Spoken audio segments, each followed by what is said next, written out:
हो प्रभु हम भी शरणागत हैं, स्वीकार करो तो जाने।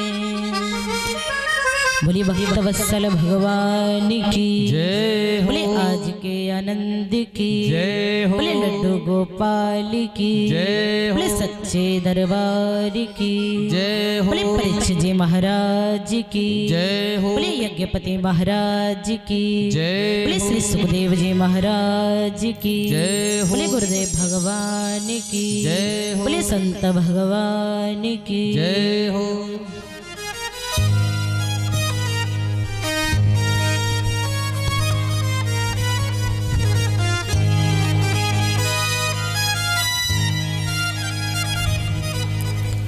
परमात्मा की असीम कृपा से आज कथा को चलते चलते कौन सा दिन है महाराज? चौथा दिन हो गया, पता ही नहीं चला। आपको पता चला? नहीं चला। सच कहें हमको भी पता नहीं चला।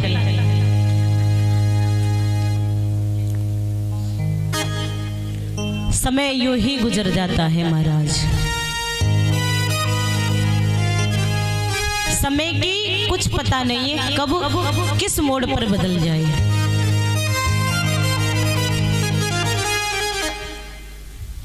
बोली भक्त वत्सल भगवान की जय हो।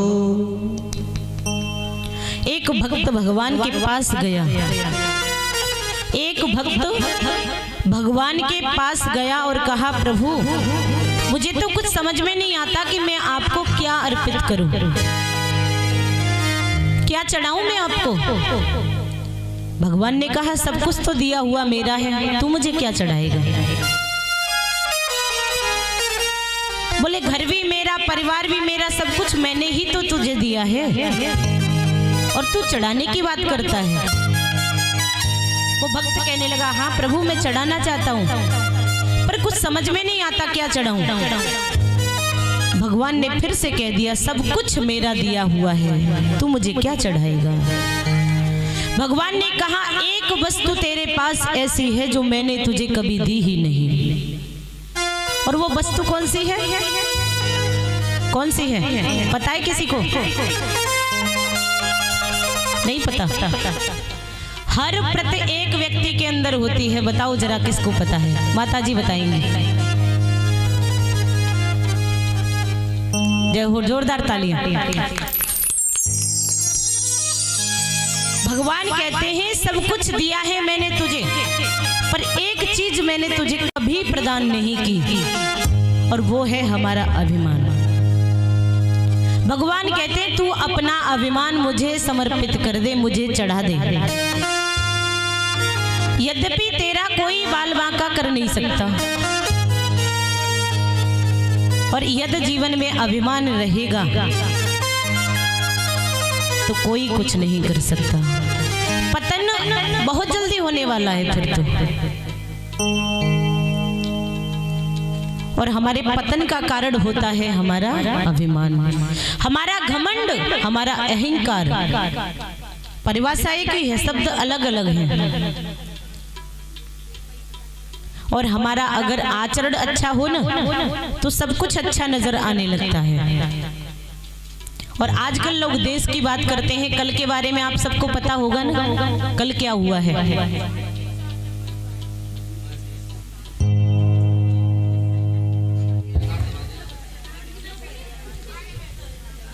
हमारे 40 से ऊपर जवान चले गए हमारे इस देश को, संसार को छोड़ करके। आप जानते हो अगर शरीर में कहीं अशुद्धि हो या 1 इंच कम भी हो तो आर्मी उसको अपनाती नहीं है। लेकिन सपोज करो उस माँ पे क्या बीती होगी जो जवान बेटा भेजा था और लौट करके हाथ आया केवल, पूरा शरीर भी नहीं।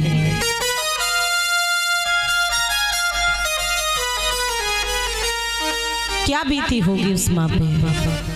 हम देश को महान करने की बात करते हैं महाराज, इस भारत का कुछ नहीं बिगाड़ा भारत की तलवारों ने, भारत का सब कुछ बिगाड़ा है भारत के गद्दारों ने।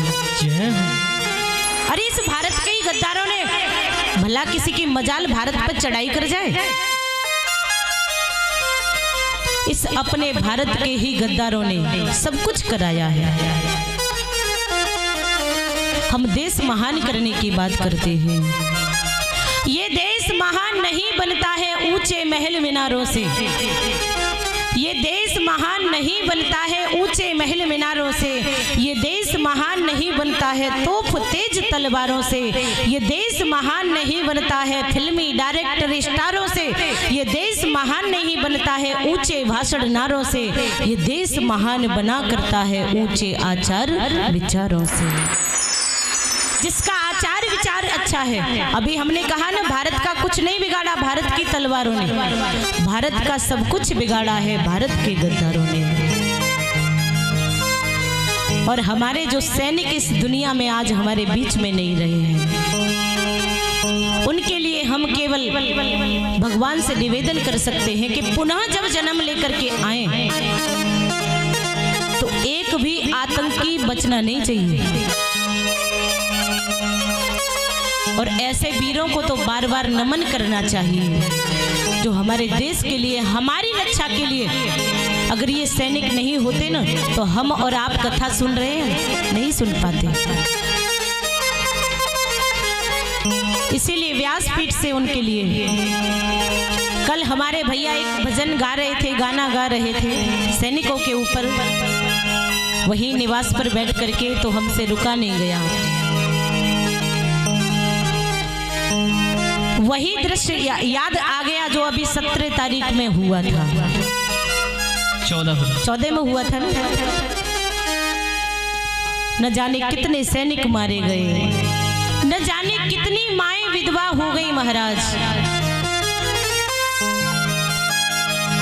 एक पे खबर दिखा रहे थे 4 दिन पहले शादी होके आई, बोले शादी के बाद तुरंत ही चला गया। कितनी माँ वात्सल्य रखती है अपने जीवन में, कितना धैर्य रखा होगा, जिसके हाथों की मेहंदी तक नहीं छूटी महाराज। अपने पति का चेहरा उसने मुखड़ा देखा तक नहीं सही से, और उसको सीमा पर जाने पड़ा। माताओं के अंदर जो वात्सल्य होता है, मुझे लगता है किसी के अंदर नजर नहीं आता।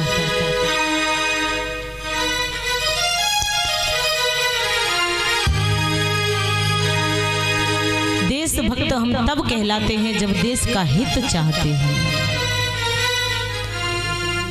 देश के गद्दार बने बैठे हैं, भारत माँ की बात करते हैं, पाकिस्तान के नारे लगा रहे हैं। अरे कम से कम इस देश का खा रहे हो, कम से कम ये तो सोचो जिसका निवाला खा रहे हैं उसके साथ हम क्या कर रहे हैं।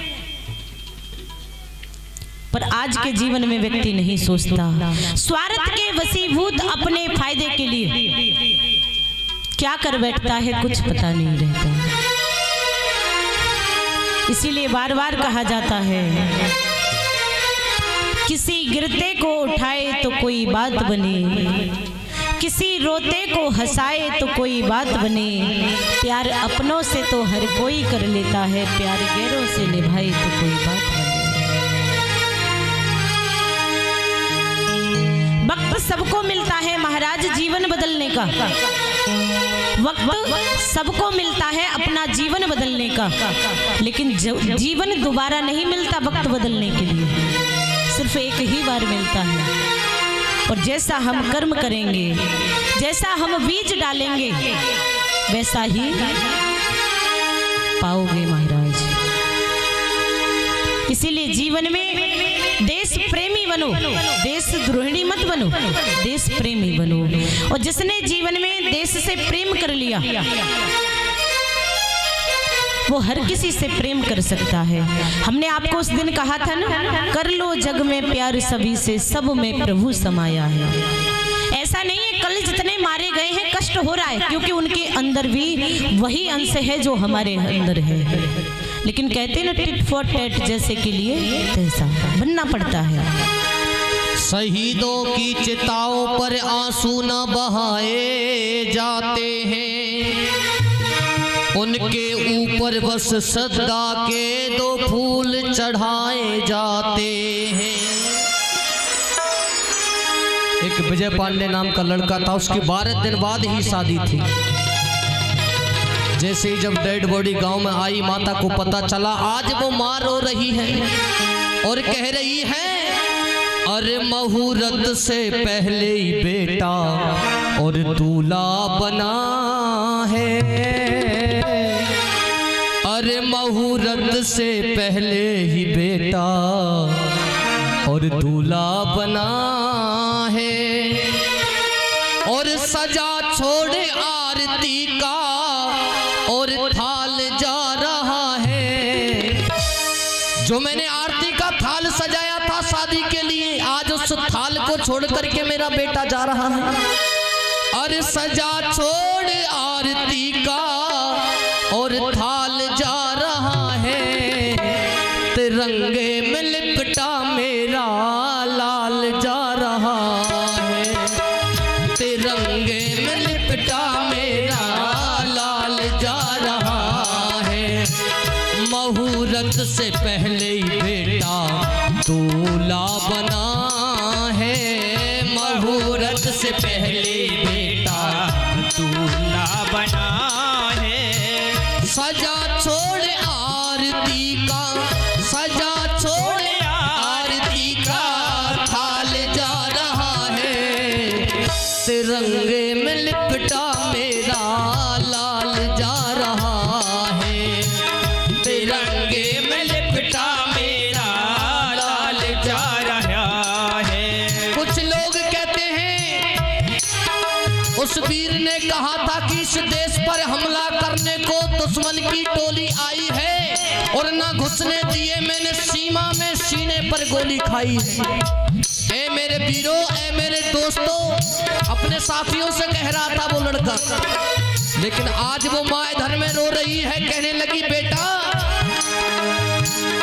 लेकर वतन का भार कंधों पे जाता, लेकर वतन का भार कंधों पे जाता, घोड़ी के बदले 4 कंधों पे जाता, घोड़ी के बदले 4 कंधों पे जाता।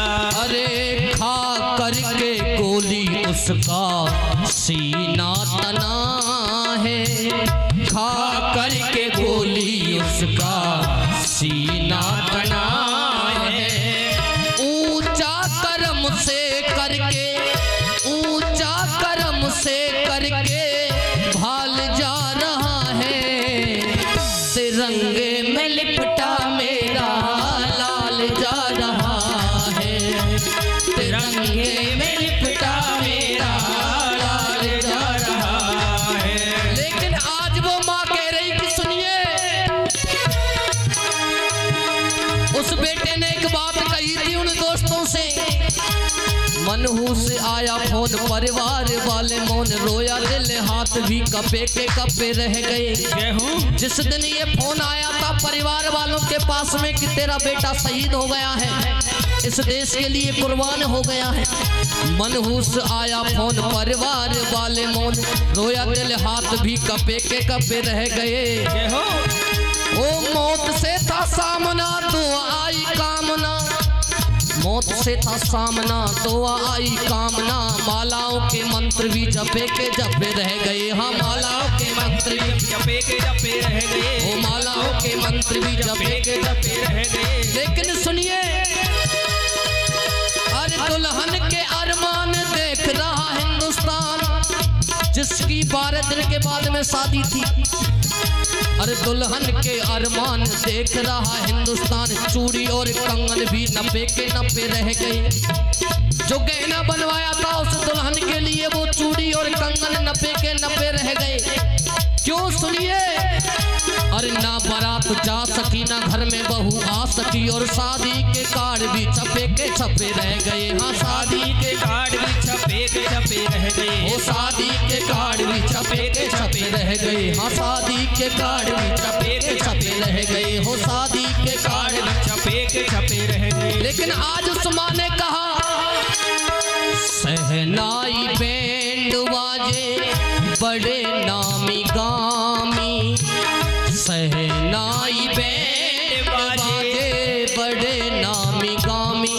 जो शादी के लिए किए थे। वो सहनाई बैंड बाजे बड़े नामी गामी थे, लेकिन आज मुझे खुशी है क्या, दी जा रही बेटे को तोपों से सलामी, दी जा रही बेटे को तोपों से सलामी। अरे तिरंगे कफन की खातिर जीवन फना है, तिरंगे कफन की खातिर जीवन बना है। कुर्बानियों की बनके मिसाल जा रहा है, तिरंगे में लिपटा मेरा लाल जा रहा है, तिरंगे में लिपटा मेरा लाल जा रहा है। लेकिन कवि ने कहा कि सुनिए, जिस पिता से पूछिए उस पिता का बेटा नहीं है। कोई दर्द दिल जब दिल में उठे तो आपकी हालत क्या होगी, जिस बाप का बेटा मर जाए उस बाप की हालत क्या होगी। बछड़े की ऐसी हालत है जब बेटा इस देश के लिए शहीद हो गया है, बछड़े की ऐसी हालत है, गैया की हालत क्या होगी। जब लाल की ऐसी हालत है, मैया की हालत क्या होगी, मैया की हालत क्या होगी, ओ मैया की हालत क्या होगी। लेकिन उस माँ ने कहा, बेटा सुनिए, अरे हुआ सुख अमर तो ममता चेतन हो गई, हुआ सुख अमर तो ममता चेतन हो गई। ऐसा बेटा जनकर मेरी कोख धन्य हो गई, ऐसा बेटा जनकर मेरी कोख धन्य हो गई। आज उस माँ ने कहा कि बेटा सुनिए, अरे देशद्रोहियों का देखो, देशद्रोहियों का देखो काल आ रहा है, तिरंगे में लिपटा मेरा लाल जा रहा है, तिरंगे में लिपटा मेरा लाल जा रहा है। धन्य धन्य बेटा विजय। आज उस माँ ने कहा कि बेटा तूने इस देश के लिए कुर्बानी दी है, और धन्य धन्य बेटा विजय, और तेने इस वतन पे दे दी जान, इसीलिए सर झुका रहा है पूरा हिंदुस्तान। क्यों? सुनिए मेरे प्यारे, सीमा पर शहीदों के कफन सिल रहे हैं। ज्यादा कुछ नहीं कहूँगा क्योंकि मैं कोई राजनीति से नहीं है। सीमा पर दुश्मनों के और कफन सिल रहे हैं, जाकर के नेता दुश्मन से गले मिल रहे हैं। लेकिन एक बार मेरे साथ में सुनिए, लेके तिरंगा हाथों में, और लेके तिरंगा हाथों में जय हिंद का बोलो नारा है। उस चीन पाक से तुम कह दो ये हिंदुस्तान हमारा है, ये हिंदुस्तान हमारा है, ये हिंदुस्तान हमारा है।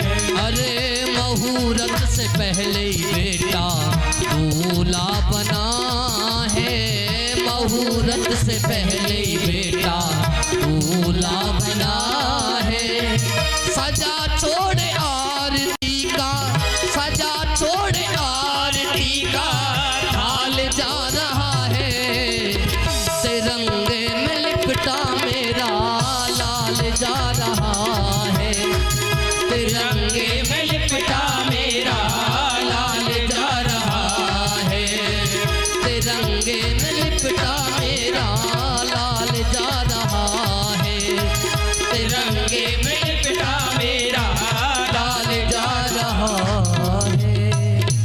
बोलिए भारत माता की वंदे मातरम, बोलिए वृंदावन बिहारी लाल की जय। हरिओम। हरिओम हरिओम। बोली भक्तवत्सल भगवान की। ऐसे शहीदों को बार बार नमन करते हुए, इस भारत भूमि को, इस पावन भूमि को नमन करते हुए, उस माँ को नमन करते हुए जिसने ऐसी संतान को जन्म दिया। ये हमारा शरीर किसी काम का नहीं है, कम से कम भारत माँ के काम तो आ जाए। ये तो मिट्टी का शरीर है, मिट्टी में मिलना है एक दिन।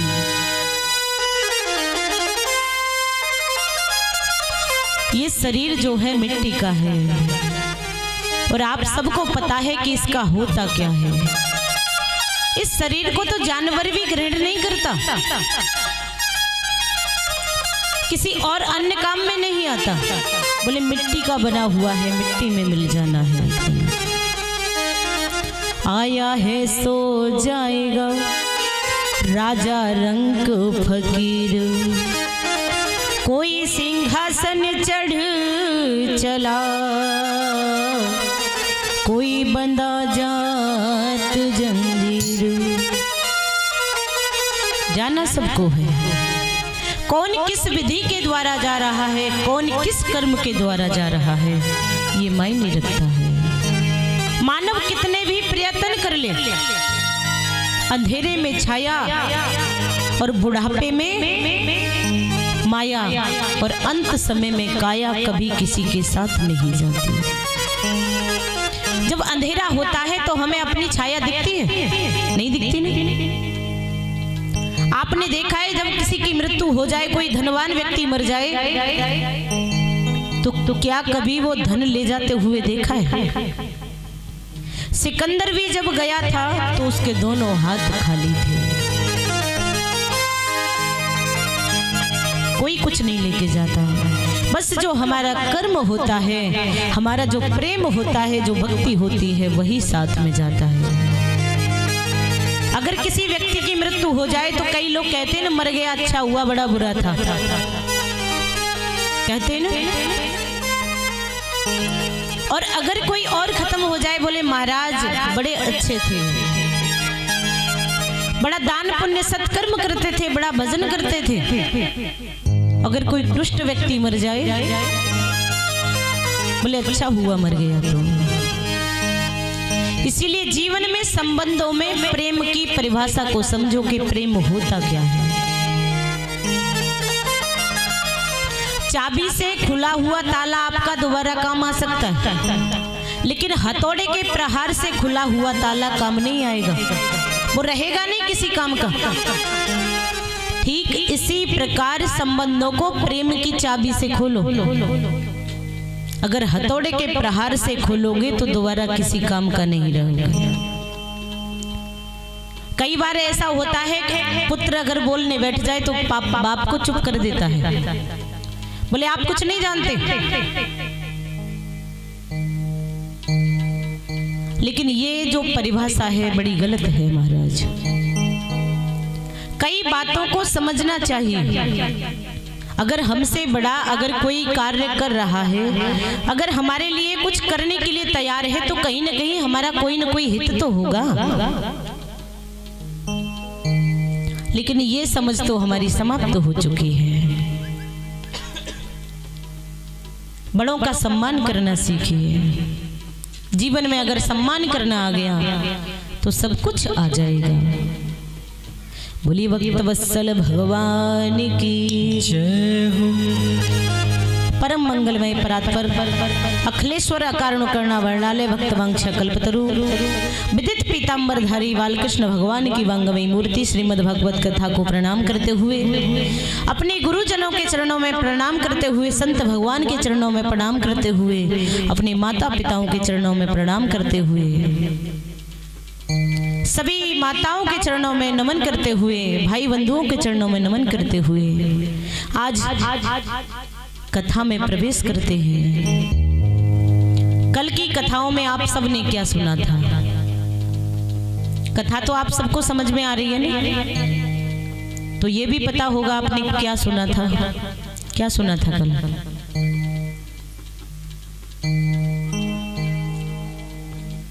बाबा के लिए जोरदार तालियां। सब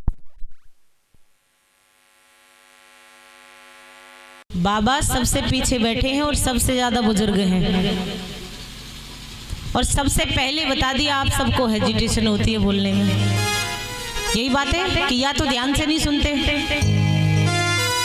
ध्यान से नहीं सुनते हो ना, यही बात है। सब यहाँ सुनते हो और यही छोड़ जाते हो, पता ही नहीं चलता।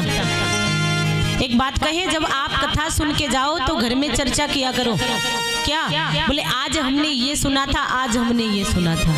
और जब आपके चिंतन में ये बात आएगी तो हृदय में भी उतर जाएगी, और जब हृदय में उतर जाएगी तो कभी निकलेगी नहीं। इसीलिए घर जाके चर्चा किया करो। करते हो कि नहीं? नहीं करते। क्या करें महाराज, जाकर के बाल गोपाल देखने पड़ते हैं, फिर खसम आ जाता है, बहुए देखो, है ना? अरे चिंतन किया करो भगवान का।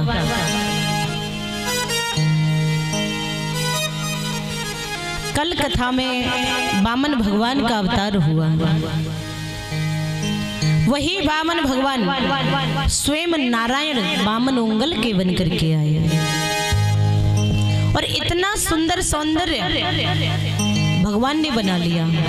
हाथ में कमंडल ले लिया, सर पे छत्र छाता ले लिया, गले में जनेऊ धारण कर रखा है, बैजंती माला धारण कर रखी है, और हाथ में महाराज कंठी ले रखी है, और सुंदर स्वरूप रख करके राजा बलि के द्वार पर आ गए, और आकर के कह दिया ब्राह्मण भिक्षाम देहि। वैसे काम ब्राह्मणों का भिक्षा करने का नहीं होता, लेकिन कई बार ऐसा होता है ना, जब दीक्षा ली जाती है तो गुरुजी का आदेश होता है, बोले 5 घर मांग के खाने हैं या 5 गांव मांग के खाने हैं। राजा बलि ने जैसे ही सुना, बोले ब्राह्मण भिक्षाम देहि, बोले यज्ञ के समय पर बोले महाराज अंदर आ जाइए। और जैसे ही वामन भगवान अंदर गए, राजा बलि ने दर्शन किया, और जैसे ही दर्शन किया, दर्शन करके राजा बलि मोहित हो गया। इतनी प्यारी सुंदर सूरत भगवान की, घुंघराले बाल हैं, कपोलों को छू रहे हैं, प्यारा सौंदर्य है परमात्मा का। राजा बलि ऐसा मोहित हो गया, मन में विचार करने लगा, बोले आज तक ऐसे ब्राह्मण का दर्शन नहीं किया। बोले ब्राह्मण देव विराजिए। भगवान ने कहा नहीं नहीं नहीं, आप अपना काम करिए। भगवान ने मौन धारण कर लिया। एक बात कहे, जब किसी के बारे में कुछ ज्यादा जानना हो ना, तो उसके सामने मौन हो जाओ, चुप हो जाओ। अगर वो तुमसे ज्यादा प्रेम करता है तो बके जाएगा, सब कुछ सुना डालेगा, जितना दिल में है सब सुना देगा, और आपको उसकी पहचान हो जाएगी कि ये कितने, ठीक है ना? राजा बलि बोले जा रहा है, अरे प्रभु अंदर आइए ब्राह्मण देव। भगवान ने कहा कम से कम जानू तो सही, ये कितना बड़ा दानवीर है, क्या देना चाहता है। हाथ में कंठी ले ली, आराम से घुमाए जा रहे हैं, कुछ नहीं बोल रहे भगवान। राजा बलि अपने गुरु की तरफ इशारा किया, शुक्राचार्य जी की तरफ। बोले प्रभु ये बोलते क्यों नहीं है गुरु जी? बोले आपको नहीं पता, ध्यान में है, माला कर रहे हैं।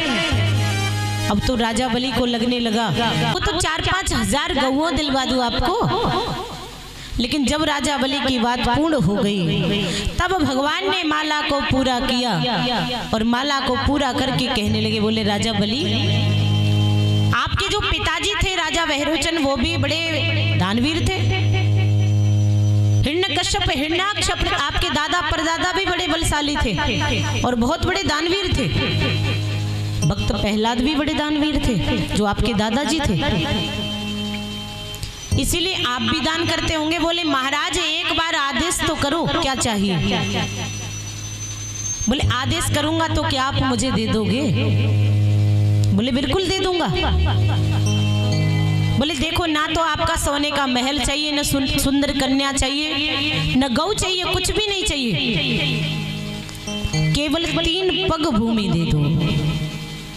कितनी? 3 पग। राजा बलि ने जैसे ही सुना बोले ब्राह्मण देव आप तो बड़े भोले हो, आपको मांगना भी नहीं आता। अरे इतने बड़े राजा के द्वार पर आए हो, 3 पग भूमि मांगते हो, बामन उंगल के खुद हो, 3 पग में कितनी भूमि आएगी? कम से कम आपका महल बन जाए इतनी तो मांग लेते।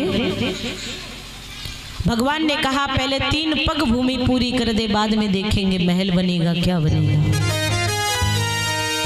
राजा बलि ने कहा प्रभु जहां से मन करे वहां से नाप लो, जहां से मन करे।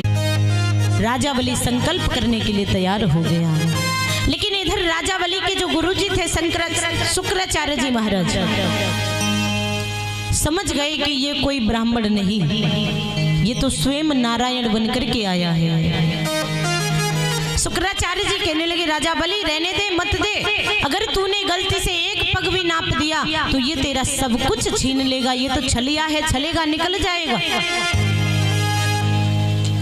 ये कोई बामन नहीं, ये तो स्वयं नारायण है। और जैसे ही राजा बलि ने सुना,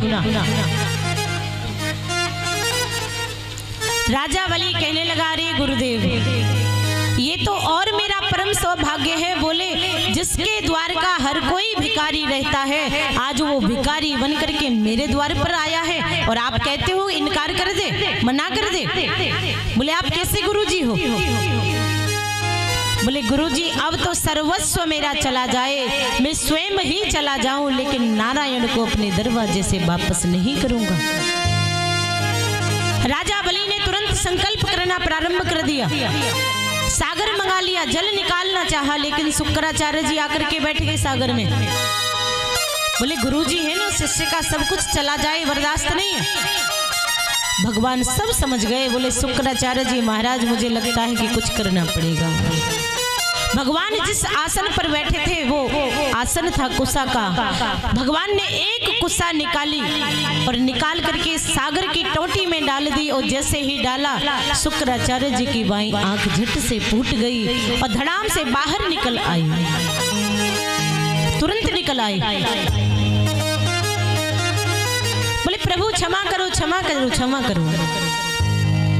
भगवान ने कहा देखो दान और दानी के बीच में अगर कोई आता है तो उसकी इसी प्रकार से आंख फूटती है।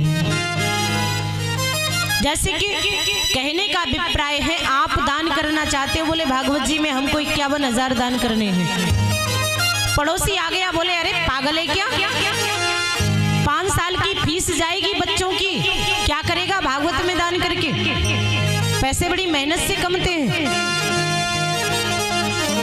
दान करने वाले को कोई प्रॉब्लम नहीं, लेकिन पड़ोसी को प्रॉब्लम हो रही है। लेकिन भुगतेगा कौन? दान करने वाला नहीं, जो रोकने वाला है वो भुगतेगा। क्या होगा? बोले 51,000 करने वाले थे, या तो वो कोर्ट कचहरी में जाएगा या डॉक्टरों को जाएगा। और वैसे अधिकतर जो पैसा है समाज का वो डॉक्टरों में और कचहरियों में जा रहा है। बीमारी शरीर में ऐसी उत्पन्न हो जाती है, बोले किडनी फेल हो गई महाराज 15 लाख रुपए चाहिए, वो भी गारंटी नहीं है बचेंगे कि नहीं बचेंगे।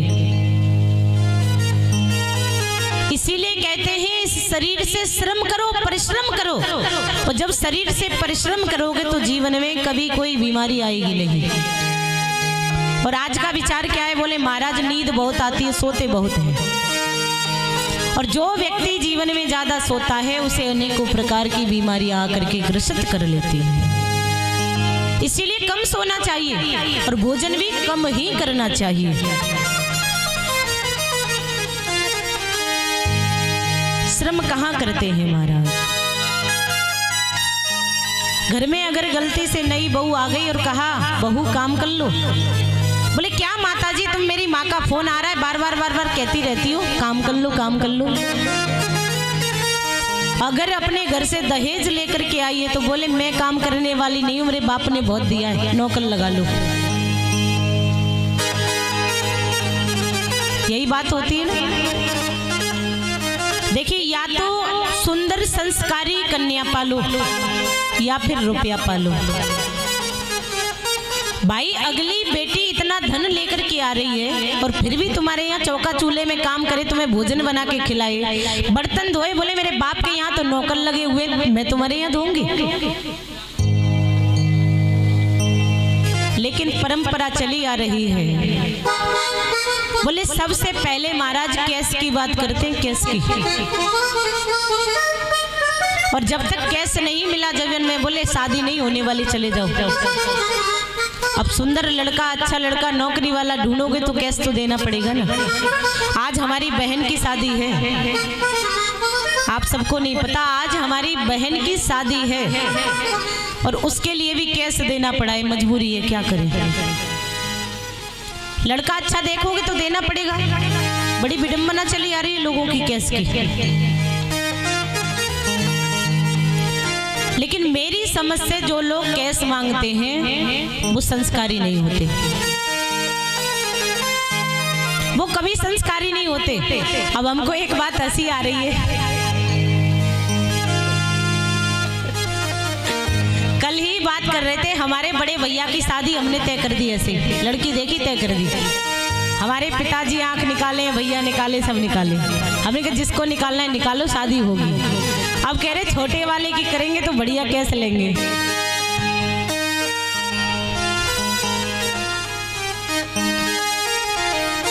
देखिए किसी के देने से कुछ नहीं होता। साल खा लोगे, 6 महीने खा लोगे, फिर क्या करोगे? कमाना तो फिर भी पड़ेगा। ऐसा तो नहीं है इतना बड़ा धन दे दे जीवन में कोई काम ही नहीं करो। काम नहीं करोगे तो बिस्तर में लग जाओगे, बिस्तर में लगोगे तो ऊपर पहुंच जाओगे। इसीलिए ज्यादा धन की इच्छा मत करा करो, लालची मत बनो। और खासकर बेटे और बेटी की शादी हो तो ये जो धन की बात है मेरी समझ से तो कभी नहीं आनी चाहिए।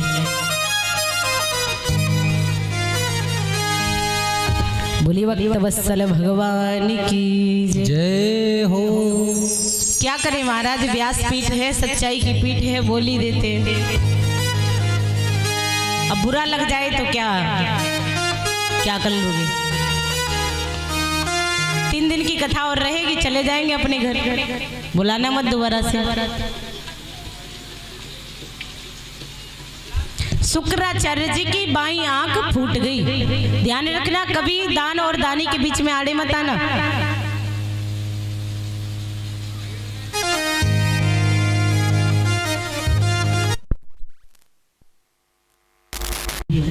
बोली वत्सल भगवान की जय हो। शुक्राचार्य जी वहां से चले गए। हरिओम। राजा बलि ने संकल्प करना प्रारंभ कर दिया। भगवान ने अंजलि में जल दिया, संकल्प करा दिया। और राजा बलि ने संकल्प बड़े प्रेम के साथ कर दिया। भगवान कहने लगे संकल्प के बाद ब्राह्मण देव को प्रणाम किया जाता है। किया जाता है ना, जब कोई ब्राह्मण आपके दरवाजे पे आता है उसके चरण स्पर्श करने चाहिए। और जब संकल्प पूर्ण हो जाए उसके बाद भी प्रणाम किया जाता है। बोले राजा बलि अभी तक तूने मुझे प्रणाम नहीं किया। और जैसे ही राजा बलि ने सुना दंडोत, लेट गया चरणों में। और जैसे ही राजा बलि लेटा, वामन भगवान ने अपना विराट रूप धारण कर लिया। विराट रूप धारण कर लिया। शंख चक्र गद पद्म भगवान के नजर आने लगे। और जैसे ही राजा बलि ने दर्शन किया, बोले जय हो प्रभु, यही शेष था आपका दर्शन करना। आज मैं धन्य हो गया प्रभु, जहां से मन करे वहां से नाप लो। भगवान ने पहला चरण उठाया, पहला लोक नाप लिया। दूसरे चरण में दोनों लोकों को नाप लिया। तीसरा चरण बचा। बोले राजा बलि अब ये बता, मैं तीसरा चरण रखूं तो कहां रखूं? तेरा संकल्प पूरा नहीं हो रहा। अब राजा बलि ने जैसे ही देखा, बोले अब मैं क्या करूं? राजा बलि ने तुरंत अपने दिमाग का प्रयोग किया। प्रभु ये बताओ, दानी बड़ा होता है या दान बड़ा होता है? बोले दानी बड़ा होता है। जब दानी ही नहीं होगा तो दान कहां से होगा? तो बोले प्रभु फिर क्यों देर करते हो? जो मेरा दान था सब ले लिया, अब दानी पर भी कृपा करो। अपने तीसरे चरण को मेरे सर पर रख दो। और जैसे ही तीसरा चरण राजा बलि के सर पर रखा, राजा बलि सीधा सुतल लोक को चला गया। और सुतल लोक में जाकर के वास करने लगा। राजा बलि ने जो संकल्प किया था उसको पूर्ण कर दिया। भगवान प्रसन्न हो गए, देखा चेहरा, बोले ये तो प्रसन्न हो रहा है जिसका सर्वस्व मैंने ले लिया, और वो हंस रहा है। भगवान प्रसन्न होकर के राजा बलि के पास पहुंचे। राजा बलि, मैं तुझे कुछ देना चाहता हूँ, जो मांगना है सो मांग ले। राजा बलि मन में विचार करने लगा, देने के बाद आप देने की कहते हो? अरे सब कुछ मैंने आपको दे दिया और आप कहते हो कुछ मांग ले। बोले प्रभु अब मुझे कुछ मांगने की इच्छा नहीं है। बोले कुछ तो मांग ले, तेरी भक्ति से तेरे दान से प्रसन्न हूँ। बोले अगर देने का ही शौक है तुमको तो एक वचन दे दो। बोले क्या? जब जब मेरी दृष्टि दरवाजे पर जाए तो तुम चौकीदार बने नजर आए, मुझे चौकीदार के रूप में तुम्हारा दर्शन करूं। भगवान ने कह दिया तथास्तु। सोचिए कितने बड़े दयालु है परमात्मा। कहते न जब देने पर आता है तो छप्पड़ फाड़ करके देता है, और जब लेने पर आता है तो जो लेंटर डलवाते हो ना आप पुख्ता वाला, उसको भी तोड़ के लेता है महाराज। राजा बलि ने मांग लिया, प्रभु चौकीदार बने नजर आए आप। भगवान ने तथास्तु कह के वरदान दे दिया। बोले जब जब तुम्हारी दृष्टि दरवाजे पर जाएगी तब तब तुम मेरा दर्शन करोगे। आज मेरे कन्हैया, आज मेरे द्वारिका नाथ द्वारपाल बनने के लिए तैयार हो गए।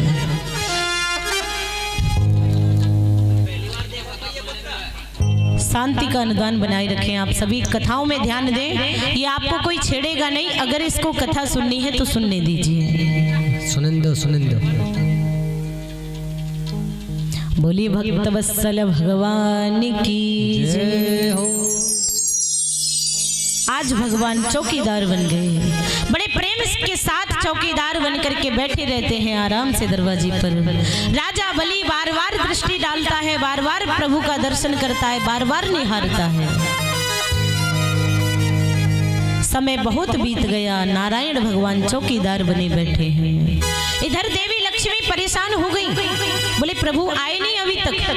तभी नारद जी नारायण नारायण करते करते पहुंच गए। बोले माता आपको पता नहीं है, अरे आपका जो खसम है वो राजा बलि के द्वार पर बैठा है चौकीदार बना।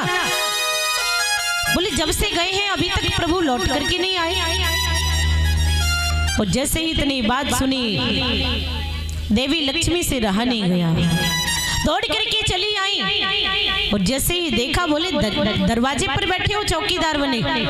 बोले प्रभु आप कैसे हो, बंधन में ऐसे बंध जाते हो कि तुमको चौकीदार भी बनना पड़ा। देवी लक्ष्मी कहने लगी प्रभु चलो ना, बहुत समय हो गया आपको। सभी माताओं से निवेदन है कथाओं में ध्यान दें।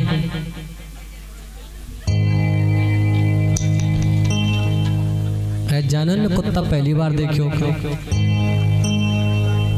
पारतू है तो बैठन दो का मतलब बात। भोली भक्त वत्सल भगवान की जय हो। क्या सुना रहे थे हम अभी? क्या करें, भुलवा देते हो आप बीच में।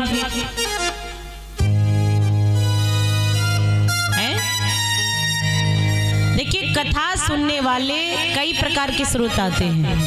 एक श्रोता आता है श्रोता तकुआ भकुआ। श्रोता होता है वो केवल कथाओं में ध्यान देता है, और जो तकुआ होता है ना किसी व्यक्ति को सुंदर देख ले तो बस तकता रहता है, फिर तो पलक भी उसके इधर से उधर नहीं होने वाले। भाई तकुआ नाम किसका है? बोले तकता रहे। और बकुआ बोले किसी की भी चीज मिल जाए और रफू चक्कर हो जाऊं लेकर के। तो ऐसे तो बनना नहीं है, श्रोता बनिए। देखिए खाना पीना ठीक है पर चखना ठीक नहीं है। बोलना चालना तो ठीक है पर बकना ठीक नहीं है, और देखना भारना तो ठीक है पर तकना ठीक नहीं है। इसीलिए अपने मन को, अपने तन को कथाओं में लगाओ। हम कथा कहते जा रहे हैं, आप एक छोटे से कुत्ते से डर रहे हो, और जबकि बड़े शालीनता के साथ आपके साथ में बैठ रहा है, फिर भी कथाओं में ध्यान दो। बोली भक्त वत्सल भगवान की जय हो। देवी लक्ष्मी कहने लगी प्रभु चलो ना, काफी समय हो गया आपको। भगवान कहने लगे देवी अहम भक्तों पराधीन हूँ, मैं तो भक्तों के अधीन हूँ और राजा बलि ने मुझे चौकीदार बना लिया है। अगर तुम्हें मुझे ले जाने का ज्यादा ही प्रेम है तो आप राजा बलि से जाओ और जाकर के मुझे मांग लो। अगर राजा बलि मुझे दे देगा तो मैं चलूंगा, नहीं तो मैं नहीं जाऊंगा। देवी लक्ष्मी अंदर महल में प्रवेश कर गई और जैसे ही महल में प्रवेश किया बोले राजा आसन पर बैठा हुआ है। और जैसे ही राजा बलि ने देखा देवी लक्ष्मी आ गई, आज राजा बलि सब समझ गया। अरे माता मैं जानता हूँ तुम प्रभु के बगैर नहीं रह सकती, मैं सब जानता हूँ। देवी लक्ष्मी ने अपने बालों में से एक चुटीला जो पहले चलता था ना, उसमें से एक रेशम का धागा निकाला और निकाल करके राजा के हाथ में बांध दिया। राजा बलि के ये नबद्धो बलि राजा दानवेंद्र महाबले तेनाम प्रतिबद्धनम रक्षे माचल माचल। राजा बलि ने बड़े प्रेम के साथ बंधवा लिया, यानी कि देवी लक्ष्मी ने राजा बलि को प्रेम के बंधन में बांध लिया, प्रेम के बंधन में बांध लिया। राजा बलि बड़ा प्रसन्न हो गया। देवी लक्ष्मी कम से कम आपने मुझ पे इतनी कृपा करी, मुझ अभागे पर कृपा करी कि आपने मुझे अपना भाई स्वीकार कर लिया। देवी लक्ष्मी कहने लगी भैया अब मैं चलना चाहती हूँ, काफी समय हो गया। राजा बलि कहने लगे बहन अगर घर से जाए और वो भी खाली हाथ, ये कहाँ का न्याय है। अरे बहन अगर तुम जाना ही चाहती हो तो मैं तो इतना बड़ा राजा हूँ, सम्राटी राजा हूँ, जो मांगना है सो मांग लो। देवी लक्ष्मी कहने लगी भैया सब कुछ है भगवान का दिया हुआ, अगर तुम देना ही चाहते हो तो मुझे एक चीज दे दो। बोले क्या?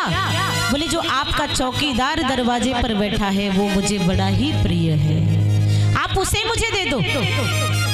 और जैसे ही इतनी बात कही राजा बलि समझ गया। बोले देवी लक्ष्मी मैं जानता था तुम नहीं रह सकती प्रभु के बगैर। राजा बलि ने कह दिया जाओ मैंने तुम्हें दिया अपना चौकीदार। देवी लक्ष्मी आई और आकर के प्रभु को कहा प्रभु मैंने आपको राजा बलि से मांग लिया, चलिए।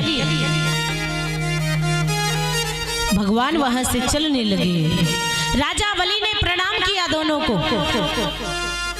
भगवान ने वरदान दे दिया, बोले जब जब तेरी दृष्टि जाएगी हम ब्रह्मा विष्णु महेश तीनों तुझे दरवाजे पर नजर आएंगे। भगवान ऐसा राजा बलि को वरदान दे करके वहां से अंतर्ध्यान हो गए। बोलिए भक्त वत्सल भगवान की जय, बोले आज के आनंद की जय हो। कथा तो आपको समझ में आ रही होगी, सबको समझ में आ रही है। एक भजन गाते हैं उसके बाद कथाओं में प्रवेश करेंगे। बोलिए भक्त वत्सल भगवान की जय हो। मिस्री से सभी गाएंगे।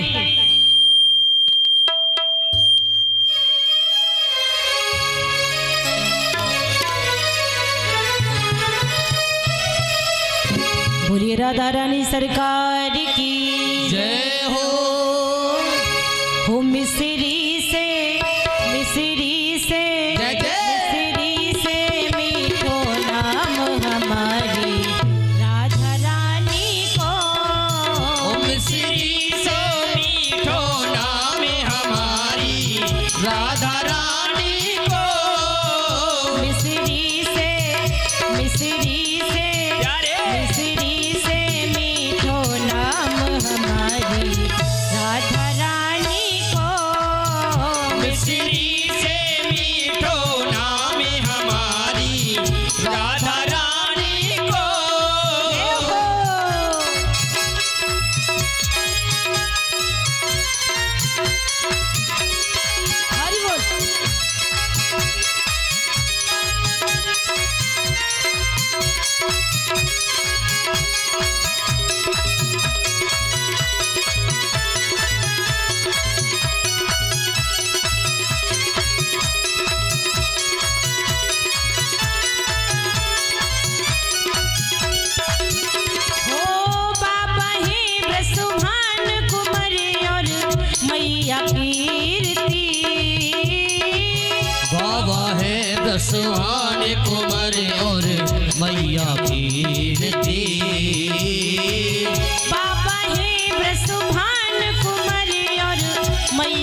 मिश्री सो मीठो नाम हमारी राधा रानी को। जय हो।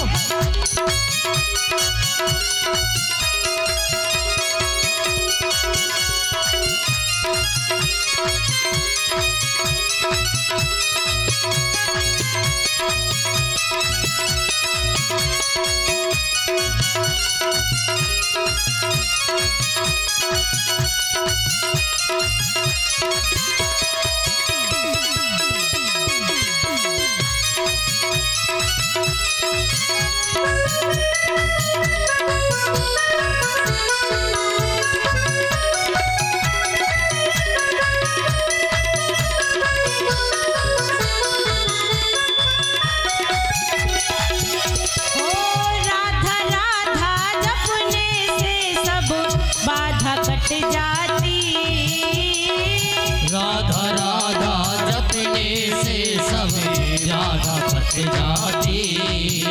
ओ राधा राधा जपने से सब बाधा कट जाती। राधा राधा रटने से सब बाधा कट जाती। ओ संकट को जय हो। संकट को जाने। करने को नाम हमारी राधा को। मिश्री सो मीठो नाम हमारी राधा रानी को। मिश्री से ओ जय जय। नाम हमारी राधा रानी को। मिश्री से मीठो नाम हमारी राधा रानी को। जय हो।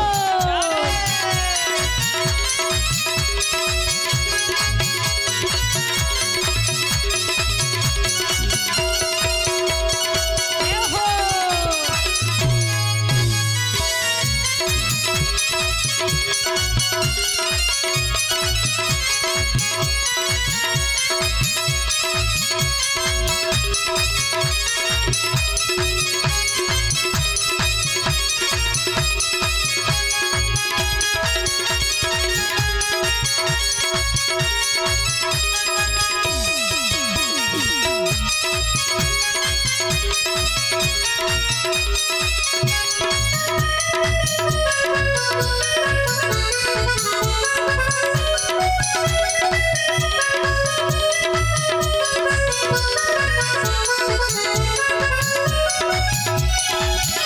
हो बाबा है ब्रसुभान कुंवर और मैया कीर्ति।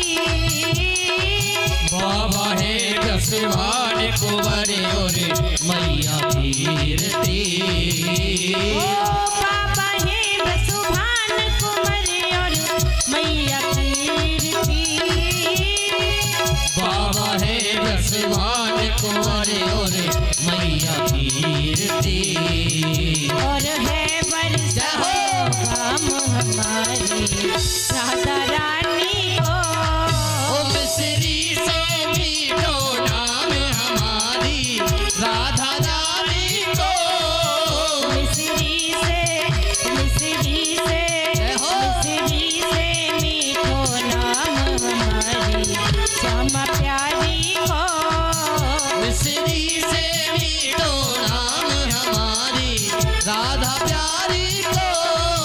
मिश्री से मीठो नाम हमारी श्यामा प्यारी को। ओ मिश्री से मीठो नाम हमारी श्यामा प्यारी को। मिश्री से मीठो नाम हमारी लाडो प्यारी को। ओ मिश्री से मीठो नाम हमारी राधा प्यारी को। मिश्री से मीठो नाम हमारी राधा प्यारी को। मिश्री से मीठो नाम हमारी राधा प्यारी को। मिश्री से मीठो नाम हमारी राधा रानी को।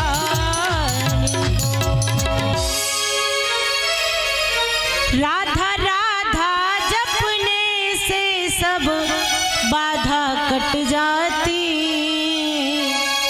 संकट को दूर करने को नाम हमारी श्यामा को। मिस्री से मीठो नाम हमारी राधा रानी को। बोले भक्तवत्सल भगवान की जय। बोले राधा रानी सरकार की जय हो। श्री सुखदेव जी महाराज कथा को सुनाते जा रहे थे।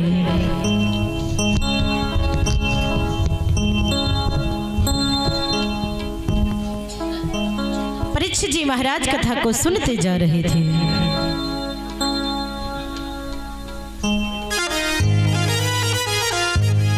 श्री सुखदेव जी महाराज के निर्गे राजा परीक्षित, अब मैं तुझे नवम स्कंद की कथा को सुनाता हूँ। ब्रह्मा के पुत्र मरीच हुए, मरीच के कश्यप, कश्यप के सूर्य, सूर्य के श्राद्धदेव, श्राद्ध के युवनाश, युवनाश के मानदाता, मानदाता के अम्बरीश।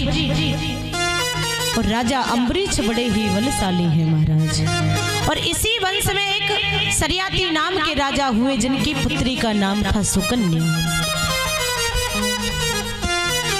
और वही सुकन्या महाराज जिसने चमन ऋषि के नेत्रों को फोड़ दिया था।